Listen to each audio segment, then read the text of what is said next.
దేవుని పరిశుద్ధ నామానికి స్తోత్రం. परमेश्वर के पवित्र नाम की धन्यवाद हो. ఈ సాయంకాల సమయమందు మరోసారి మీకు అందరికీ కూడా మా ప్రేమపూర్వకమైన వందనాలు తెలియజేస్తున్నాం. इस शाम के समय में और एक बार हम आपको धन्यवाद करते हैं. ప్రతి శుక్రవారం ఈ విధంగా ఈ యొక్క ఎటర్నల్ గ్రేస్ మినిస్ట్రీస్ అనే ఈ ఫేస్బుక్ పేజ్లో हर शुक्रवार को इस एटर्नल ग्रेस मिनिस्ट्री के पेज पर దేవుని వాక్యాన్ని మీతో కూడా పంచుకునేందుకు ప్రభు నాకు ఇచ్చినటువంటి చక్కటి సమయాన్ని బట్టి నేను ప్రభుని స్తుతిస్తున్నాను. परमेश्वर के वचन को आपसे बांटने के लिए परमेश्वर ने इस अवसर को दिया, इसके लिए मैं बहुत ही धन्यवाद करता हूँ. ఈ సమయమున ప్రభు వాక్యాన్ని మనం ధ్యానించుకుందాం. इस समय में वचन को देखते हैं. బైబిల్లో ఉన్నటువంటి వారు जिसके पास पवित्र कलाम है, గడిచిన వారము ఒక విషయం మీద నేను మీతో మాట్లాడడం జరిగింది. पिछले हफ्ते में एक विषय के बारे में आपसे बातें किया. మన దేవుడు మన నీతిని బట్టి ఆయన మనకు ప్రతిఫలం ఇచ్చేవారని, हमारा परमेश्वर हमारे धर्म के कारण हमें प्रतिफल देगा. ఆయన ద్వారా మనము ప్రతిఫలాన్ని పొందాలంటే उनके द्वारा यदि हम प्रतिफल पाना चाहते हैं, మన జీవితంలో మనకు ఉండవలసిన ఒక విషయాన్ని మీతో గడిచిన వారం నేను పంచుకున్నాను. हमारे जीवन में क्या बातें होनी चाहिए, इन विषयों को मैंने आपसे बांटा. అది ఏంటంటే वो क्या है? మన చేతుల నిర్దోషత్వమును బట్టి మన దేవుడు మనకు ప్రతిఫలం ఇస్తారని. हमारे हाथों के निर्दोषत्व के कारण परमेश्वर हमें प्रतिफल देगा. మన చేతులు శుభ్రంగా ఉండాలి हमारे हाथ साफ होने चाहिए. అంటే దాని అర్థం इसका ఏంటంటే मतलब क्या है? మనము ఏదో లక్స్ సోప్తో మన చేతులు శానిటైజర్తో మనం కడుక్కోవడం కాదు. इसका मतलब यह नहीं है कि हम लक्स सोप और किसी सैनिटाइजर से अपने हाथों को धोएं. దాని అర్థం ఏమిటంటే इसका मतलब यह है మనము మన హృదయములో ఏ ఒక్కరి మీద కూడా విరోధమైన భావాలు మన హృదయంలో పెట్టుకోకూడదు. हमारे मन में दूसरों के प्रति किसी बुरी विचार हमारे मन में नहीं होना चाहिए. అప్పుడు మన ప్రార్థనలకు దేవుని ద్వారా ప్రతిఫలాన్ని పొందగలుగుతాం. तभी हम अपनी प्रार्थनाओं का प्रतिफल परमेश्वर की ओर से पा सकेंगे. మన పరిచర్య ద్వారా ప్రతిఫలాన్ని పొందుకోగలుగుతాం. हमारे सेवकाई के द्वारा प्रतिफल को हम पाएंगे. ఈరోజు మరొక విషయాన్ని కూడా నేను మీతో పంచుకుంటాను. దేవుడు మనకు ప్రతిఫలం ఇవ్వాలంటే, మంచి ఫలాలు ఇవ్వాలంటే మనకు ఉండవలసినటువంటి మరొక అనుభవం. आज के दिन भी मैं आपसे एक और विषय को बांटना चाहता हूँ. अच्छे प्रतिफल पाने के लिए हमारे में क्या होना चाहिए? అది మీరు పరిశుద్ధ గ్రంథమైనటువంటి బైబిల్ని తెరిచి वह जो बात है, आप पवित्र कलाम को खोलें. న్యాయాధిపతుల పుస్తకం न्यायों की पुस्तक 1వ అధ్యాయం पहला अध्याय 7వ వాక్యాన్ని చదువుతారు చూడండి. पहले अध्याय के 7वें वचन को पढ़ते हैं. హిందీలో చదువుతారు చూడండి. तब अदोनीबेकेज के शासक ने कहा, मैंने 70 राजाओं के हाथ और पैर के अंगूठे काटे और उन राजाओं को वही भोजन करना पड़ा जो मेरी मेज़ से टुकड़ों में गिरा. अब यहोवा ने मुझे उसका बदला दिया है जो मैंने उन राजाओं के साथ किया था. यहूदा के लोग बेजेक के शासक को यरूशलेम में ले गए और वही मारा. చూడండి, ఇక్కడ మనం చదువుకున్న యొక్క వాక్య భాగంలో మనం గమనిస్తే, देखिए जो वचन को हमने पढ़ा उसको ध्यान देते हैं. ఈ 1వ అధ్యాయం 7వ వాక్యములో మీరు నోట్ చేసుకోవాల్సిన మాట, ఒక రాజు ఈ మాట అంటున్నాడు. इस वचन में आपको नोट करने वाली बात यह है कि एक राजा एक बात कहते हैं. ఆ రాజు పేరు ఏం పేరంటే అదోని బెజేకు. उस राजा का नाम है अदोनी बेजेक. ఈ అదోని బెజేక్ అనే ఈ రాజు ఏమంటున్నారంటే, यह अदोनी बेजेक नामक राजा क्या कहते हैं? నేను చేసినట్లే దేవుడు నాకు ప్రతిఫలం ఇచ్చెను. मैंने जैसा किया वैसे ही परमेश्वर ने मुझे प्रतिफल को दिया. అంటే చూడండి, రోజున మనము గమనించాల్సినటువంటి విషయం ఏంటంటే, यानी आज के दिन ध्यान देने वाली बात क्या है? మన జీవితములో దేవుని ద్వారా మంచి ప్రతిఫలాల్ని పొందుకోవాలంటే, हमारे जीवन में परमेश्वर की ओर से अच्छे प्रतिफल यदि पाना चाहे, మనకు ఉండవలసిన ఒక అనుభవం ఏమిటంటే, हमें क्या अनुभव होना चाहिए? మనము మంచిని చేయాలి, हमें भला करना चाहिए, మనము మేలు చేసుకుంటూ వెళ్ళాలి, हमें भलाई करते हुए जाना है అందరి పట్ల. सबके विषय में. ఎవరైతే అందరి విషయములో మేలు చేస్తారో అందరికీ, जो कोई सारे लोगों के विषय में भला करते हैं, అలాంటి వారికి దేవుడు మేలు చేస్తాడు. ऐसे लोगों को परमेश्वर भला करेगा. మనము అలా కాకుండా यदि ऐसा हम नहीं करते, మనము కీడు చేసామనుకోండి ఎవరికైనా, यदि हम किसी को बुरा करते हैं, ఈ రోజున వాక్యం చెప్తున్న మాట ఏంటంటే आज के दिन वचन क्या कहता है, మనము చేసిన ఆ కీడును బట్టే हमारे किए हुए उस बुराई के कारण దేవుడు మనకు కూడా ఆయన మనకి కీడు చేస్తాడు. परमेश्वर हमें भी बुरा, हमारे साथ भी बुरा करेगा. దేవుడు అన్యాయస్తుడు కాడండి. परमेश्वर अन्यायी नहीं है. ఆయన ప్రతి ఒక్కరి ఆయన ఎవరు అనంటే నీతి కలిగినటువంటి న్యాయాధిపతి. वह कौन है? वह एक धार्मिकता रखने वाला न्याय है, न्यायिक है. ఇక్కడ అదోని బెజెక్ అనే రాజును మనం చూస్తున్నాం. यह अदोनी बेजेक नामक राजा को हम देखते हैं. యెహోషువ మృతి పొందిన తర్వాత ఇశ్రాయేలీయులు అందరూ కూడా ప్రార్థన చేశారు దేవునికి. जब यहोशू मरा, उसके बाद सारे इस्राएली लोग परमेश्वर से भी प्रार्थना किए, కనానీయులతో యుద్ధము చేయుటకు తమతో ముందుగా ఎవరు నడుస్తారు అని. कनानी से युद्ध करने के लिए उनसे पहले कौन चलेगा, ऐसा करके. అప్పుడు దేవుడు అంటాడు నేను యూదా వంశస్థులని ఎన్నుకున్నాను అని చెప్పి. तब यहोवा कहते हैं कि मैंने यूदा वंशजों को चुना. యూదా వంశస్థులు యుద్ధానికి ముందు నడవాలి అని చెప్పి. यूदा के लोगों को मैंने चुना ताकि वो युद्ध में आगे बढ़े. ఈ యూదా వంశస్థులు వారితో కూడా షిమ్యోనీయులను వెంటబెట్టుకొని यह यहूदी लोग शिमी को आगे रखकर ఈ కనానీయులతోనూ ఫెరిజ్జీయులతోనూ యుద్ధం చేశారు. कनानियों और फरिसियों के साथ युद्ध किया. వారిని అందరినీ హతం చేశారు. उन सारे लोगों को मार डाला. చూడండి అక్కడ మనం గమనిస్తే అదోని బెజెక్ అనేటువంటి రాజుని కొర ప్రాణంతో పట్టుకున్నారు. जब हम देखते हैं तो अदोनी बेजेक नामक राजा को आखिरी सांस था उनमें, तब उन्होंने पकड़ा. పట్టుకొని ఏం చేశారు అతనికి అని అంటే पकड़ के क्या किया उनके साथ? అతని బొటన వేళ్లను उनके अंगूठे को వారు విరిచివేశారు. उसको तोड़ दिया. అప్పుడు ఈ అదోని బెజెక్ అనేటువంటి ఆ రాజు 7వ వాక్యంలో ఏమంటున్నారంటే तब अदोनी बेजेक नामक राजा ने 7वें वचन में क्या कहा? నేను కూడా ఇలాగునే 70 మంది రాజులకు చేశాను. मैंने भी ऐसे 70 राजाओं के साथ हरकत किया.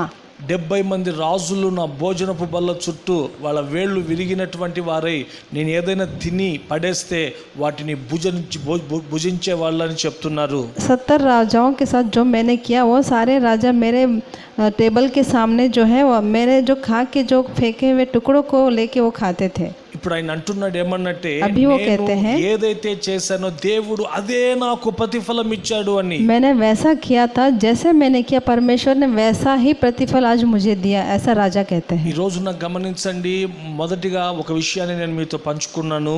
देखिए, एक विषय को मैंने आपसे बांटा. దేవుడు మనకు ప్రతిఫలం ఇవ్వాలంటే परमेश्वर यदि हमें प्रतिफल देना है, మన చేతులు శుభ్రంగా ఉండాలి. हमारे हाथ साफ होने हैं. అంటే అందరితో సమాధానకరంగా ఎవరి మీద విరోధమైన భావాలు పెట్టుకోకూడదు. यानी सारे लोगों के साथ मेल मिलाप करते हुए किसी के प्रति विरोध की भावना अपने मन में ना रखते हुए. రెండవదిగా మనకు ఉండవలసినటువంటి మరొక శ్రేష్టమైన అనుభవం ఏమిటంటే दूसरा अनुभव हमें क्या होना चाहिए?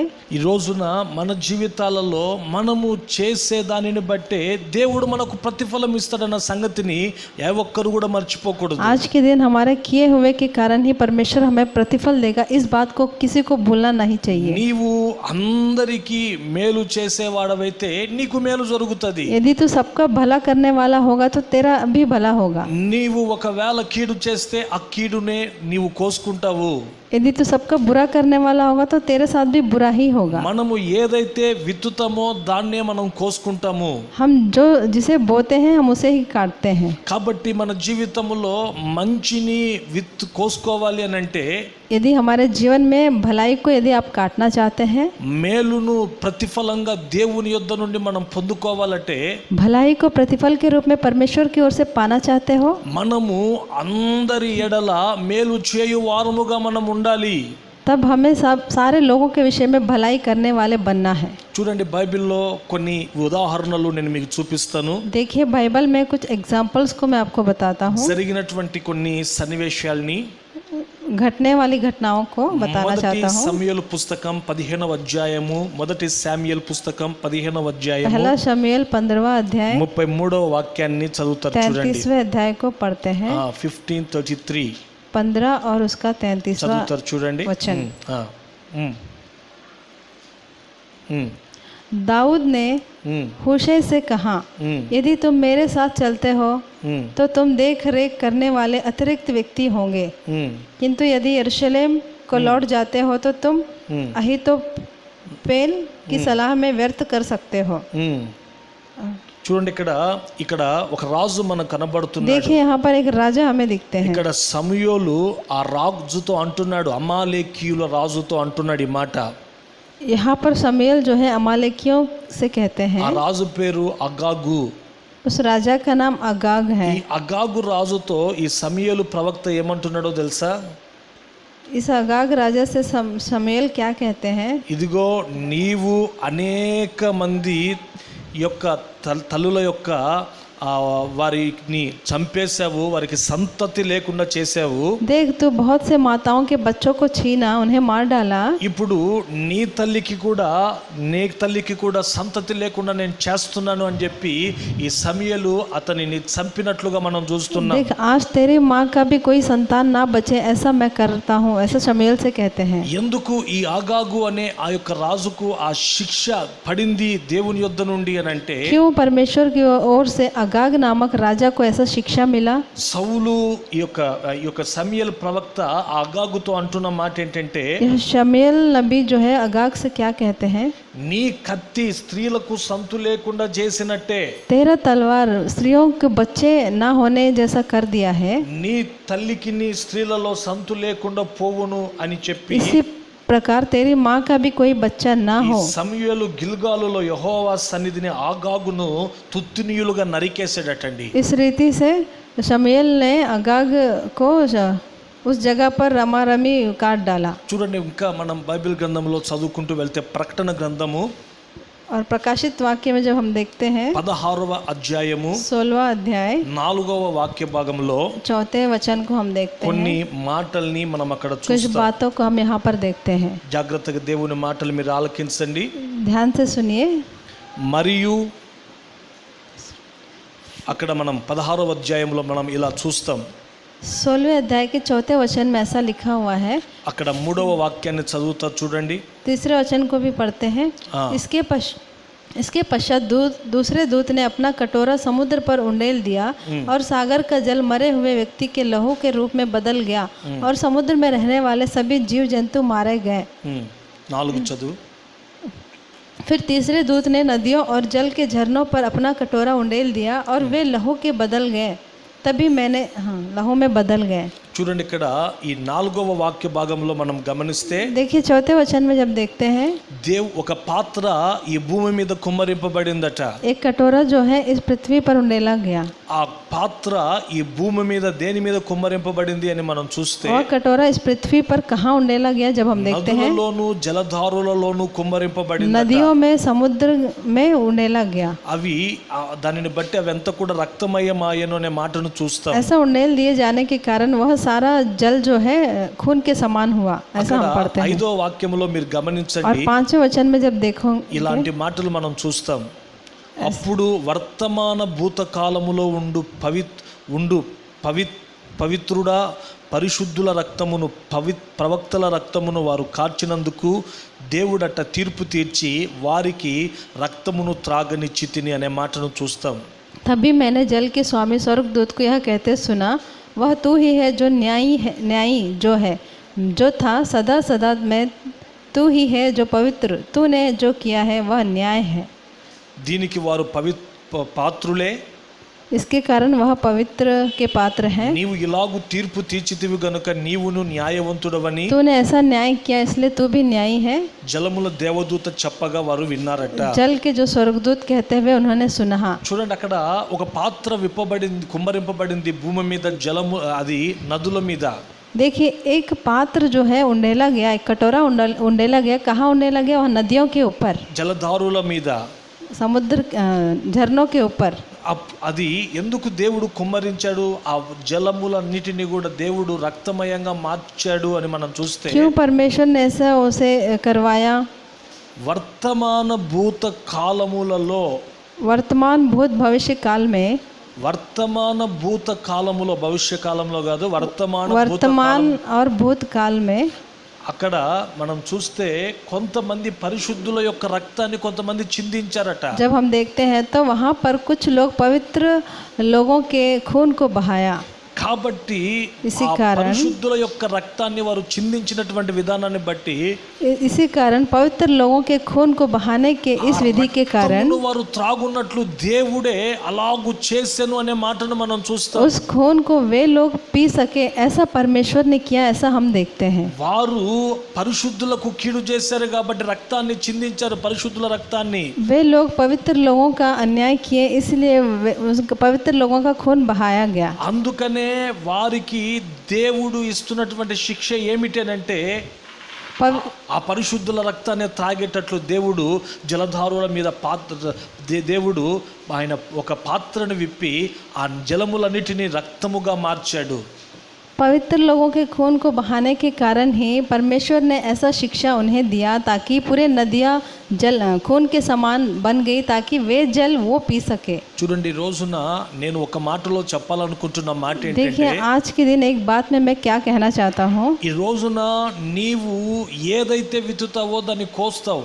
आज के दिन आप जो जिसको बोते हो उसे ही काटोगे. నీవు చేసిన దానిని బట్టి దేవుడు నీకు ప్రతిఫలం ఇస్తాడు. तेरे किए हुए के कारण ही तो प्रतिफल पाएगा. నీవు మంచి చేస్తే నీకు మంచి జరుగుతుంది. यदि तू भला करेगा तो तेरे साथ भी भला होगा. నీవు కీడును విత్తుకుంటే ఆ కీడునే కోసుకుంటావు. यदि तू बुराई को बोता है तो तू बुराई को ही काटेगा. చూడండి, ఫర్ ఎగ్జాంపుల్ గా బైబిల్లో అపోస్తలుడైనటువంటి పౌలు గారి యొక్క చరిత్ర మీ ముందు ఉంచాలనుకుంటున్నా. देखिए, मैं पौलुस का चरित्र जो है आपके सामने रखना चाहता हूँ. పౌలు ప్రభు నమ్ముకొనక మునుపు पौलुस जो है परमेश्वर को अपने जीवन में बनाने के पहले అతని పేరు సౌలు. उनका नाम साउल था. ఈ సౌలు యొక్క చరిత్రను మనం చదువుకుంటూ వెళ్తే इस साउल के चरित्र को जब हम पढ़ते हैं, ఇతడు అనేక మంది పరిశుద్ధుల యొక్క రక్తాన్ని చిందించినటువంటి వాడండి ప్రభుని నమ్ముకొనక మునుపు. वह जो है बहुत ही पवित्र लोगों के खून को बहाने वाला व्यक्ति था. మనము అపోస్తుల కార్యాలు 7వ అధ్యాయము 60వ వాక్యములో మనం చూస్తే जब हम प्रेरितों के काम స్టెఫెన్ మరణ విషయంలో కూడా ఇతడు కూడా సమ్మతించినట్లుగా మనం చూస్తాం. स्टेफन के मृत्यु के विषय में भी इसने भी अपना अनुमति दिया, ऐसे हम देखते हैं. ఇంకా అదే 8వ అధ్యాయము 3వ వాక్యంలో కూడా ఇలాంటి మాటలు మనం చూస్తాం. 8वें अध्याय प्रेरितों के काम 8वें अध्याय 3रे वचन में भी हम देखते हैं. అతడు సంఘాన్ని అపరిమితముగా హింసించాడని, कलीसिया को भी उसने हिंसा किया. ఇంకా 9వ అధ్యాయము 2వ వాక్య భాగంలో మనం చూస్తే और 9वें अध्याय के दूसरे वचन में भी जब हम देखते हैं, ఈ మార్గం గుండా వెళ్తున్నటువంటి అనేక మంది పరిశుద్ధుల్ని చంపాలని చెప్పి ప్రధాన యాజకుల దగ్గరికి వెళ్ళి పరిత్యాగ పత్రాన్ని కూడా రాసుకున్నాడట ఇతను. इस मार्ग में जाने वाले बहुत से पवित्र लोगों को मारने का ही एक आधिकारिक पत्र भी वह ले लिया था. స్టెఫెన్ ని చంపే విషయంలో కూడా ఇతడు కూడా దాన్ని సమ్మతించాడు, రాళ్లతో కొట్టి చంపే విషయంలో. स्टीफन को पत्थरों से मार के मारने के लिए भी इन्होंने अनुमति दी. అయితే గమనించండి, देखिए, ध्यान दें, అతడు ప్రభుని నమ్ముకున్నా, उसने परमेश्वर को अपनाया.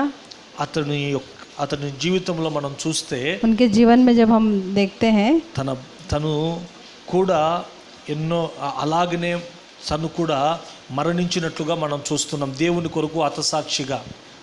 पौलुस को भी जब हम देखते हैं तो वह भी परमेश्वर के लिए मारा गया. తను ఏదైతే విత్తాడో उसने जो बोया దాన్ని కోసుకున్నాడండి. उसे काटा. ఏదైతే విత్తాడో అది దాన్ని కోసుకున్నాడని వాక్యం చెప్తుంది. जिसको बोया उसको ही काटा. ఈ రోజున అందుకనే తన పత్రికల్లో కూడా ఇలాంటి మాటలు చెప్తాడు. इसलिए पौलुस के पत्रों में भी जब हम देखते हैं तो ऐसी बातें ही మోసపోకుడి, దేవుడు వెక్కిరింతల పాలు కాడు, धोखा न खाना, परमेश्वर ऐसा उल्लंघन करने वाला మనుష్యుడు नहीं है. ఏది విత్తునో అది కోయును అని. मनुष्य जिसे बोता है उसे ही काटेगा. ఇంకా బైబిల్ గ్రంథంలో మనం చదువుకుంటూ వెళ్తే और भी पवित्र कलाम में जब हम देखते हैं, యాకోబు యొక్క చరిత్రను కూడా మనం చూస్తామండి. याकूब की चरित्र को भी हम देखते हैं. ఈ యాకోబు చిన్నతనంలో తన తండ్రిని మోసం చేశాడు. याकूब जो है बचपन में अपने पिता को भी धोखा दिया. ఎలా మోసం చేశాడు తన తండ్రిని అని అంటే, कैसे धोखा दिया अपने पिता को? గొర్రె బొచ్చు కప్పుకొని నేను ఏశావుని అని చెప్పి మోసం చేశాడు. मेमने का जो चर्बी है, मेमने का जो चर्म है उसको डालकर उसने ऐसा धोखा दिया। ఎందుకు అని అంటే వాళ్ళ అన్నకి వెంట్రుకలు ఎక్కువ ఉన్నాయి, ఇతనికి లేవు కాబట్టి తండ్రి ద్వారా ఆశీర్వాదాలు పొందాలని. क्योंकि इनके भाई के शरीर पर बाल अधिक हैं और इनके शरीर पर नहीं थे, उसके कारण ऐसा धोखा देने का మొత్తం प्लान మీద किया। తండ్రిని మోసం చేసి ఆశీర్వాదాలు పొందాడు, అన్నకు రావాల్సినవి ఇతను.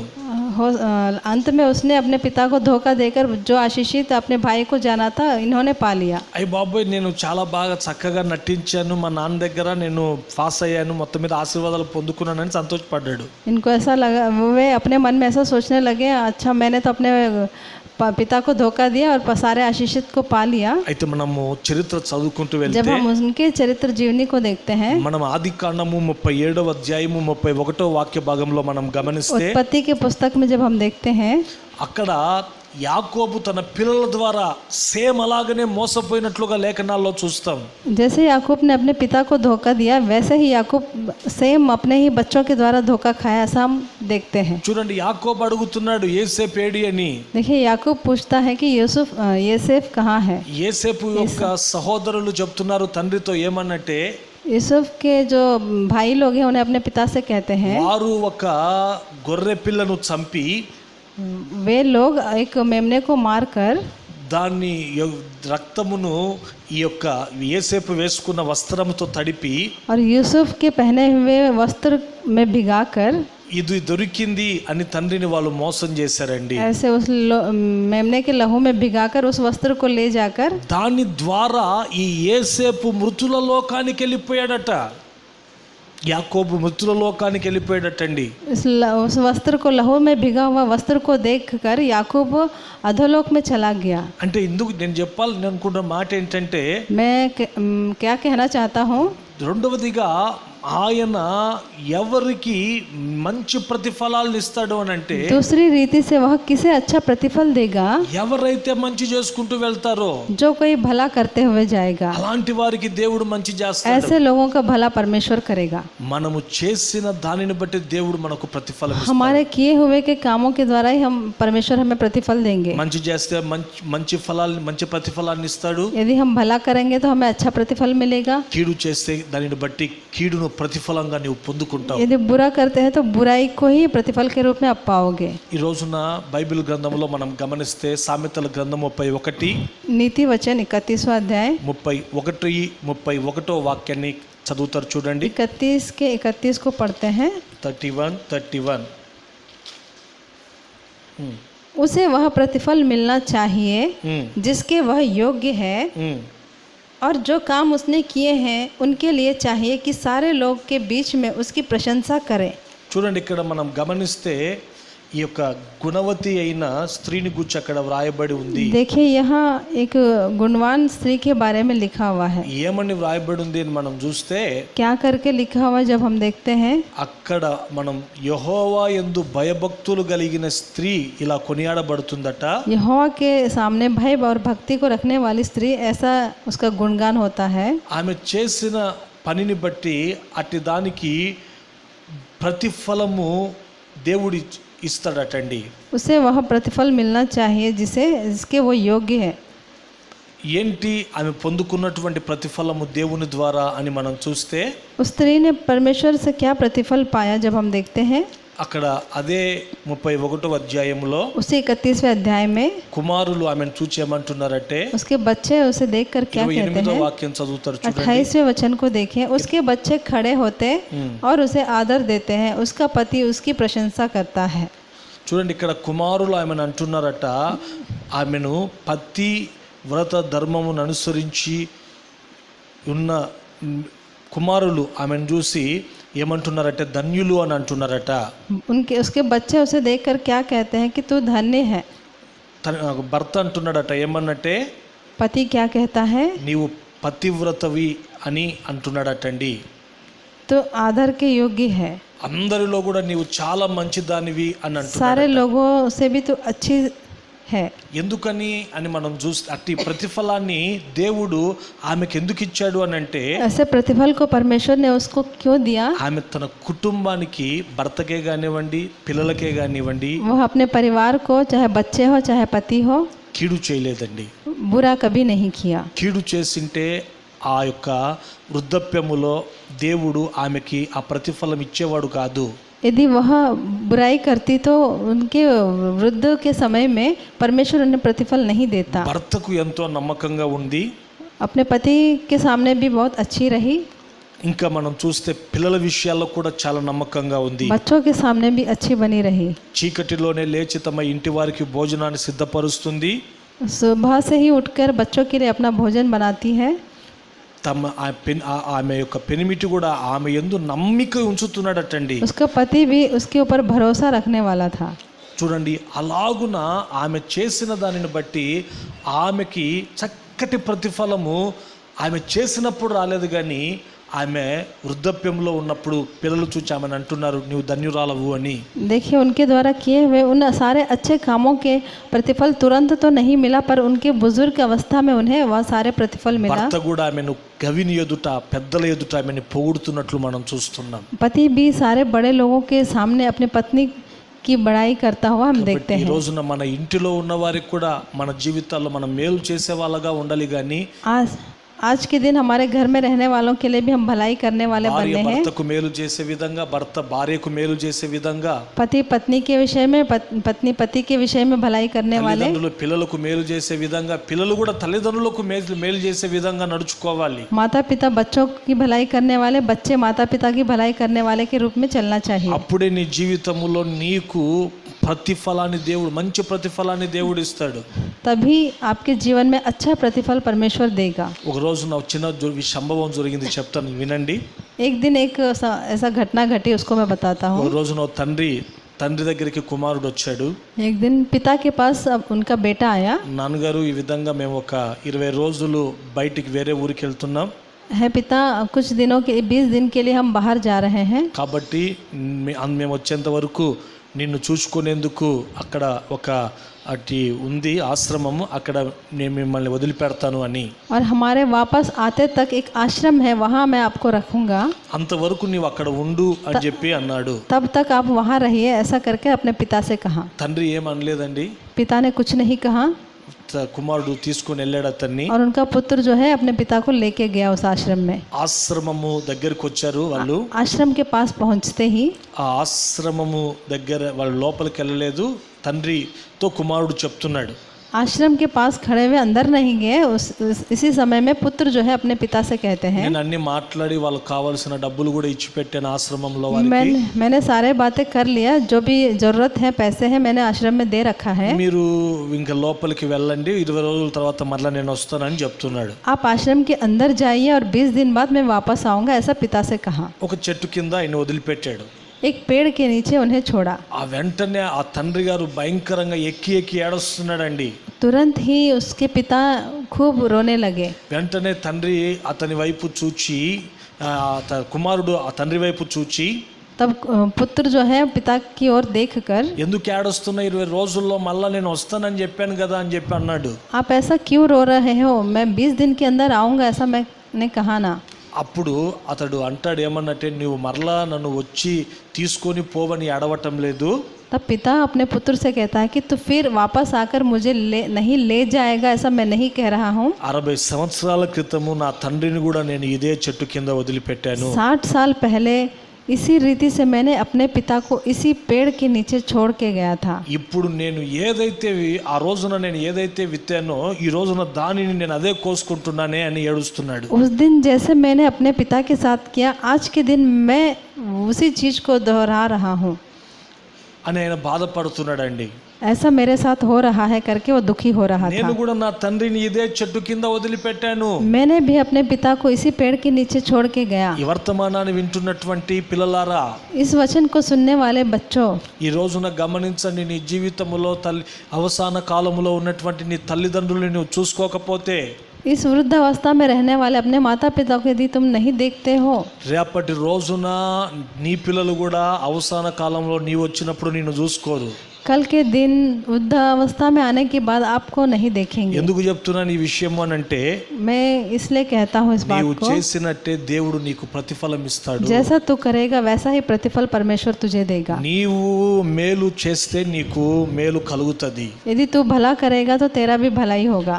లేకపోతే నీవు కీడు విత్తేవంటే కీడునే నీవు కోసుకుంటావు ప్రతిఫలంగా. तू बुराई को बोता है तो बुराई को ही तू काटेगा। చూడండి, రూతు కూడా అవసాన కాలములో ఉన్న అత్తను ఆమె విడిచిపెట్టలేదండి. देखिए रूत भी वृद्धावस्था में रहने वाली अपनी सास को नहीं छोड़ा, అత్తను హత్తుకుంది కాబట్టి, अपनी सास को अपनाया, అత్తను పోషించింది కాబట్టి अपनी सास को पाला। ఆమె జీవితంలో ఒక గొప్ప ఆశీర్వాదాన్ని దేవుడు ఆమెకు ప్రతిఫలంగా ఇచ్చాడు, रूत బహుమానంగా. के जीवन, इसी कारण रूत के जीवन में एक अच्छे बहुमान को, उपमान को परमेश्वर ने उनके जीवन में दिया। శపించబడినటువంటి మోయాబు కుటుంబానికి చెందినటువంటి ఆమెలో యేసు ప్రభు పుట్టాడండి. शपित मोयाब के वंशावली से आने वाली उनकी वंशावली में यीशु मसीह ने जन्मा। ఈ రోజు నీ జీవితాల్లో కూడా దేవుడు మేలు చేయాలని ఆశపడుతున్నాడు. आज के दिन आपके जीवनों में भी भला करने के लिए परमेश्वर चाहता है, అయితే నీవు కూడా అందరికీ మేలు చేయువాడవై ఉండాలి.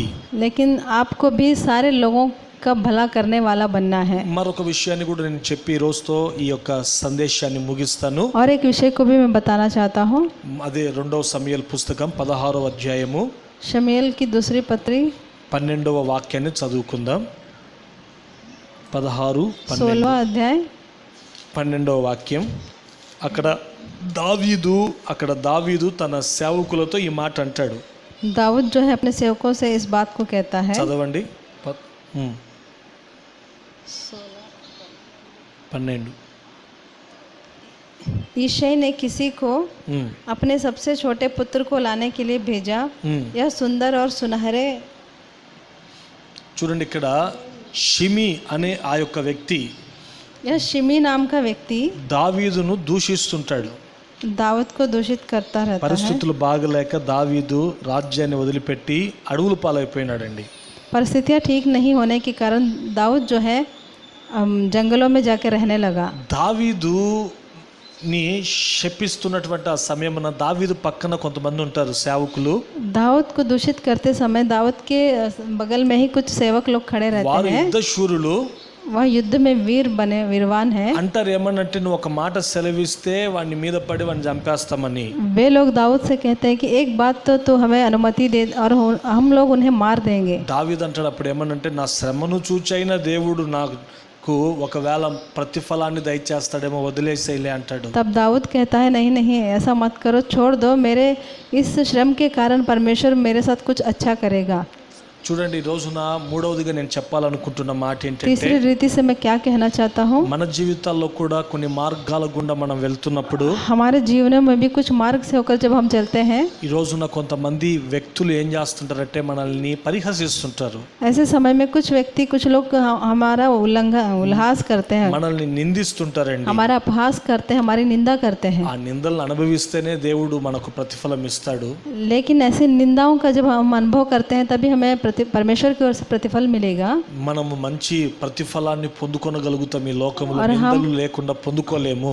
और हम अच्छा प्रतिफल पा सकेंगे, बिना निंदा अपमान के प्रतिफल को हम नहीं पा सकते। ఈ రోజున గమనించండి, బైబిల్లో కూడా మీరు గమనించండి, హన్నా చరిత్ర మనం చదువుకుంటూ వెళ్తే बाइबल में जब आप देखते हैं तो हन्ना के बारे में, हन्ना की जीवनी को जब आप देखते हैं, హన్నాకు మంచి భర్త ఉన్నాడు. हन्ना को एक अच्छा पति था। ఆమెకు పిల్లలు లేరని ఆమె ఏడుస్తుంటే ఎన్నోసార్లు ఓదార్చాడు. उनके बच्चे ना होने के कारण हमेशा बहुत बार वह दुखी हुई, तभी पति ने उनका किया। అయితే గమనించండి, ఒక రోజున పెనిన్నా అంటే రెండవ భార్య హన్నాను దూషించింది. और हन्ना के पति की दूसरी पत्नी पेनिन्ना ने పరిహాసం చేసిందండి. हन्ना का निंदा किया, हन्ना का अपहास किया।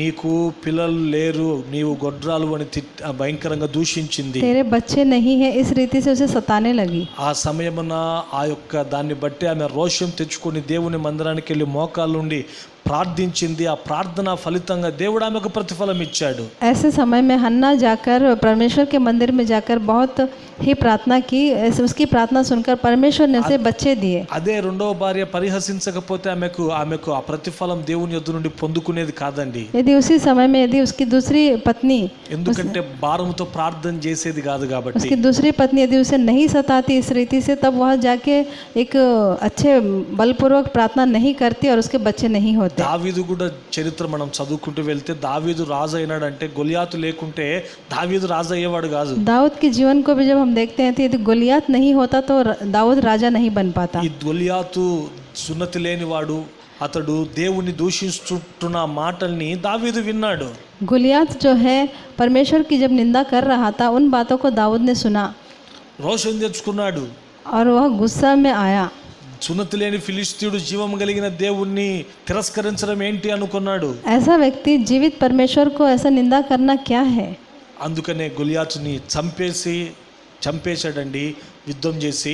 इसीलिए युद्ध कर कर दाऊद ने गोलियात को मार डाला। దానిని బట్టి ఇశ్రాయేలు దేశానికి రాజుగా మార్చబడ్డాడు. उसके कारण वह इस्राएली देश का राजा बन गया। ఈ రోజున చూడండి, పరిహాసాలు దూషణ మాటలు లేకుండా మంచి ప్రతిఫలాన్ని మనం పొందుకోలేం. आज के दिन बिना ऐसे निंदाओं के अच्छे प्रतिफल को हम नहीं पा सकेंगे। పరిహాసాలు ఉండాలి. ऐसे अपहास हमारे जीवन में होने యేసు चाहिए। ప్రభు కూడా ఈ లోకములో దూషింపబడ్డాడు, यीशु मसीह भी इस संसार में निंदित हुए। పరిహసింపబడుతున్నప్పుడు అందుకే ఎబ్రీ పత్రికలో దైవజనుడు అంటాడు, ఆయనను మీరు తలంచుకోనండి అని. जब अपहास किए जाते हैं तो इब्री पत्री में दास जो है कहते हैं कि यीशु को तुम याद ఆయన करो। అన్ని ఓర్చుకున్నాడు కాబట్టే అన్ని నామముల కంటే ఆయన నామం పైనామముగా హెచ్చింపబడింది. यीशु मसीह ने सारी चीज़ों को सहा, सारे बातों को सहा, इसलिए सारे नामों से उनका नाम ऊपर है। ఇంకొక మాట చెప్పి నేను ముగిస్తాను. और एक बात कहकर मैं इसे समाप्त పేతురు करता మొదటి हूँ। పత్రిక 4:14లో ఇలా ఉంటది, पतरस की पहली पत्री 4 अध्याय के 14वें वचन में ऐसा लिखा ఎవరైతే हुआ है, నిందింపబడుతున్నారో అలాంటి వారి మీదట ఏం నిలిచి ఉంటదంటే దేవుని ఆత్మ నిలిచి ఉంటదట. जो कोई निंदित होते हैं ऐसे लोगों के ऊपर क्या रहता है? परमेश्वर की आत्मा रहता है। అంటే మన మీద దేవుని ఆత్మ నిలిచి ఉండాలంటే మనం నిందల పాలు కావాలండి. हमारे ऊपर यदि परमेश्वर की आत्मा रहना है तो हमें निंदित होना है। నిందల పాలు అయితేనే మనము మంచి ప్రతిఫలాన్ని పొందుకుంటాం. यदि हम निंदित होते हैं तभी हम एक अच्छा प्रतिफल को पा सकेंगे। మన నీతిని బట్టి మన దేవుడు మనకు ప్రతిఫలం ఇచ్చే దేవుడు. हमारे भलाई के कारण हमें अच्छा प्रतिफल देने वाला परमेश्वर है। మొదటిగా మన జీవితంలో దేవుని ద్వారా ప్రతిఫలాన్ని పొందుకోవాలంటే చేతులు శుభ్రంగా ఉండాలి. पहली रीति से यदि हमारे जीवन में प्रतिफल को पाना चाहते हैं तो हमारे हाथ साफ होने ఏ चाहिए। ఒక్కరి మీద హృదయంలో విరోధమైన భావాలు उसका పెట్టుకోకూడదు. मतलब यह है कि किसी के ऊपर भी बुरे सोच दूसरों के ऊपर नहीं होना चाहिए। రెండవదిగా మనం చేసిన దాన్ని బట్టి దేవుడు మనకు ప్రతిఫలం ఇస్తాడు. दूसरी रीति से जो काम हम करते हैं उसी का प्रतिफल परमेश्वर हमें देगा। మూడవదిగా నిందలు అవమానాల ద్వారా మనము మంచి ఫలాల్ని పొందుకొనగలుగుతాం. तीसरी रीति से निंदाओं के साथ, अपमान के साथ जब हम चलेंगे तो तभी हमारे जीवन में प्रतिफल को परमेश्वर देगा। తలవంచని ప్రార్థన చేసుకుందాం. अपने सिरों को झुकाएं और प्रार्थना करते हैं। కుమారి ప్రార్థన చేస్తారు, ప్రార్థనలో ఏకీభవించండి. आइए प्रार्थना करते हैं। धन्यवाद धन्यवाद धन्यवाद देते हैं परमेश्वर पिता। प्रभु जी तेरे पवित्र नाम की महिमा करते हैं राजा। प्रभु जी इस प्रार्थना को प्रभु जी शुरू से लेकर अंत तक तेरे उपस्थिति में तूने चलाया। प्रभु जी सारे चीज़ों को जब हम तेरे हाथ में सौंपे प्रभु जी, सारे चीज़ों को तूने ही संभाला प्रभु जी। प्रभु जी तेरा धन्यवाद करते हैं परमेश्वर। प्रभु जी अभी तक प्रभु जी वचन के द्वारा तो हमसे बातें किया, इसके लिए भी तेरा धन्यवाद करते हैं प्रभु जी। तूने अपने दास को इस्तेमाल किया प्रभु जी, तेरे दास के मुख में तेरे बातों को तूने डाला प्रभु जी। हाँ प्रभु जी, बहुत बार प्रभु जी हम निंदित हुए, अपमानित हुए प्रभु जी। प्रभु जी इनके कारण आज तूने हमें इस बात को बताया, इसके लिए धन्यवाद देते हैं। जब निंदाएं अपमान जब तू सहेगा तभी तुझे अच्छा प्रतिफल मिलेगा प्रभु जी। इस लाइव को देखने वाले हर किसी के जीवनों में तो अच्छा प्रतिफल दे परमेश्वर, उनके परिवारों को तो आशीषित कर परमेश्वर। प्रभु जी धन्यवाद देते हैं। अब से लेकर प्रभु जी यदि उनके जीवनों में अच्छा प्रतिफल नहीं है तो हर किसी के जीवन में अच्छा प्रतिफल को तू दे प्रभु जी, तू सहायता कर प्रभु जी। इस एटर्नल पेज में और एक बार हमें इस अवकाश को देने वाले पास्टर पॉल जी के लिए भी हम धन्यवाद करते हैं प्रभु जी। उनकी कलीसिया को भी तो बढ़ाना, उनके परिवार को भी तो आशीषित करना प्रभु जी। इस विनती यीशु मसीह के नाम से मांगते हैं, आमीन। తండ్రి అయిన దేవుని ప్రేమ, కుమారుడైన యేసుక్రీస్తు కృప, పరిశుద్ధాత్మ సన్నిధి సహవాసం ప్రతి ఒక్కరికి సకల పరిశుద్ధులకు సదాకాలం తోడై ఉండి నడిపించునుగాక, ఆమేన్.